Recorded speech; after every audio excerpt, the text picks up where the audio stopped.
Përdonuesi që mu ka përdonur e vladin, fëmin, unë nuk e dua me të kalbe të burë. E fëmijët e tjera apo dinë se çka ka ndodhur në shtëpinë e juaj? Do të shavra vetë me duart e mia, nuk bëhet e vajzë. Sa i kishte abuzuar seksualisht në vajzën. Dhe të vrisë më në gjumë, ku di unë se që mund bënde pa krave të mi.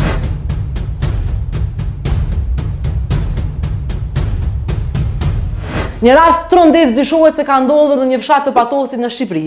Një 12 vjeçare dyshohet se sistematikisht është përdhunuar që nga mosha 5 vjeçare nga babai i saj, Zamir Meta. E 36 vjeçare para gjykatës se ka pranuar se ka abuzuar me vajzën e mitur, duke pohuar me kokë. E sipas tij kjo ka ndodhur vetëm një herë. Ndërsa sipas raportimeve të mediave në Shqipëri, ekspertiza mjekoligjore ka vërtetuar se ai ka kryer disa herë marrëdhënie me vajzën. E për me mësu më shumë detaje, përmes telefonit po lidhemi me zonjën Juela Meta, nënën e 12 vjeçares. Jam e martuar që prej 13 viteve dhe kam 7 fëmijë. 7 fëmijë, zonja Meta, mundesh më kallëzu se çka ka ndodhur?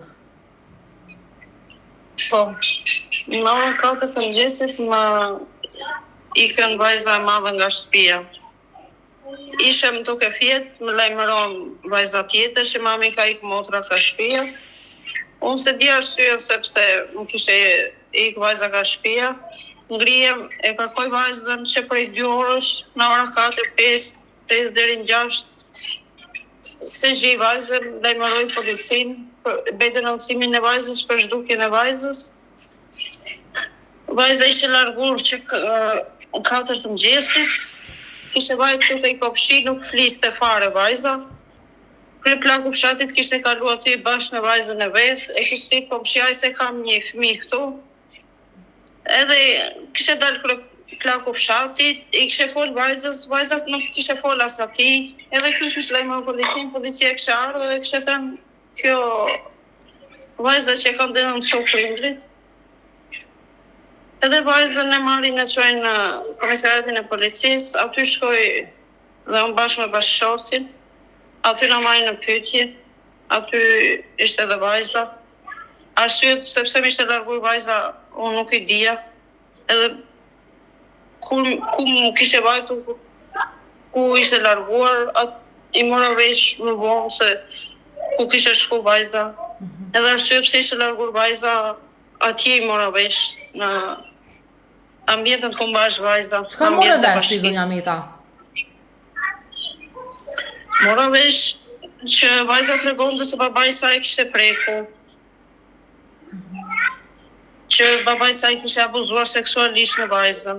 Më ra si bomb kjo, si tronditje. Se nuk dija diçka më parë. Se po ta dija do dhunuesin e vajzës do të shavra vetë me duart e mia, nuk bëhet e vajzës. Atje e marr vesh prej vajzës. E ku është vajza tash dhe çish është gjendja e saj?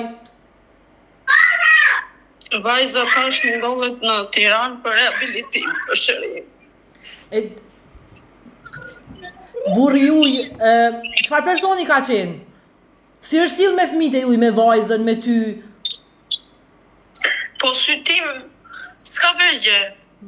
Se që tash se që ka bëj prapa krave të mia, kur kam qenë unë gjumë, atë se di unë. Se unë me 7 fëmijë, me një turnë fëmijë, në ta di unë se që bëjmë bashkëshorti pas krave të mi. Unë bia në darkë, në gjesën djeja. Sytim, si dhe shëndryshe, prapa krave të mi se që ka bërë, unë nuk e di, mund dhe të vrisë më në gjumë, ku e di unë se që mund bënde prapa krave të mi. Ti qysh unë djeve kur burri yt e pranoi në gjykatë që e ka abuzu veç një herë? Shumë rëndë të djeva, më ranë qiellin në tokë. Shumë rëndë të situatë, më ranë si bombë si tronditje. Dhunuesi që mu ka përdhunur e vladin, fëmin, unë nuk e dua me të kalbe të burg të marri dënimin e merituar. Mua me intereson vetëm shëndeti i vajzës, të më kthejnë vajzën, bashkë me fëmijët e tjerë. Unë atë njeri nuk e dua me. Unë dua vetëm shëndetin e vajzës dhe fëmijët e tjerë. Me intereson në rast të parë. E fëmijët e tjerë apo dinë se çka ka ndodhur në shtëpinë e juaj? Më tregojnë ku është babi, i them ka shkuar në Gjermani. Nuk mundet që t'ua them, se janë të vegjël. Nuk mundet ta kuptojnë në një moshë të vogël. A ki besim në drejtësi, zonja Meta? Po, në drejtësi, tash ai atje të kalbet në burg, përderisa ka pranuar dhe vetë me gojën e tij, unë atë njeri nuk e dua me. Të kalbet atje në burg të marrë dënimin e merituar. Vajza po shkon dhe shkon rregullisht, vajzën e kam pas shumë mirë, që të 4 fëmijë që i kisha në shkollë. 4 të mëdhenj i kam pas shumë mirë me nota, shumë mirë me mësime të partë. Unë vajzën tash e kam për rehabilitim në Tiranë. Me atë që merresh me ekonominë e shtëpisë, me atë po merret shteti. Unë kërkoj një strehim për fëmijët, nëse keni mundësi, kush ka mundësi, ju lutem ju përgjërojmë. Një pension mujor, se unë s'punoj do t'i kam shumë fëmijë, ndihmë, ju lutem ju përgjërojmë, kush ka mundësi. Në radhë par dua shëndetin e vajzës, me bëhet mirë të ma kthejnë. Ky hall që mëra mua mos i rend kërkujt. Dhunuesi vajzës, për dhunuesi vajzës të marrë dënimin e merituar të kalbet në burg, unë se dua me atë njeri. Më interesojnë fëmijët, dhe bëjmë një nene fort për fëmijët e mi. Se tani s'kam edhe bukë të hanë fëmijët. Ju lutem, ju përgjërojmë, më ndihmoni.